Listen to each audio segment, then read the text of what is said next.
በብዙዎቻችሁ ጥያቄ መሰረት ለጨጓራ ህመም እንዲሁም ደግሞ ለአሲድ፣ ለቃር፣ ለሆድ ድርቀት የሚጠቅመን እዚህ ጋር የምታዩት ፕላም የሚባለውን ፍሩት እንደዚህ 3-4ቱን በፈላ ውሃ ትዘፈዝፉታላችሁ።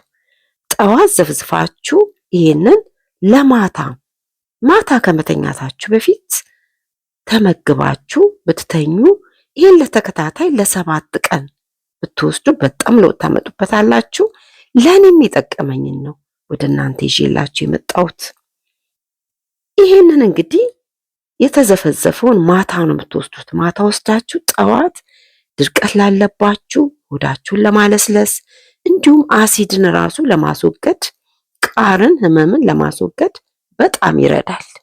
ይጠቀሙት። ለበለጠ መረጃ ደግሞ ጄሪቲዩብ ዩቲዩብ ቻናል ውስጥ ብዙ የጤና ምግቦች እንዲሁም ደግሞ ምክሮች፣ የጥያቄዎትን መልስ በቻናላችን ውስጥ ያገኛሉ። ወደ ቻናሉ ጎራ ብለው ቤተሰብ ይሁኑ። ልብ አድርጉ፣ ፕላሙን ከ4 ፍሬ ባታስበልጡት ጥሩ ነው። ይሄ ከባድ ለውጥ ያመጣላችኋል ለጨጓራችሁ። ይጠቀሙት።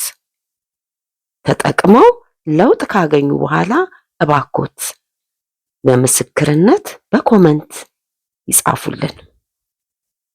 እንዲሁም ደግሞ ሌላም ጥያቄዎቻችሁን በኮመንት ይጻፉልን እያልኩኝ ለዛሬ እንግዲህ የተባረከ ቀን ይሁንልን። መልካም ቀን።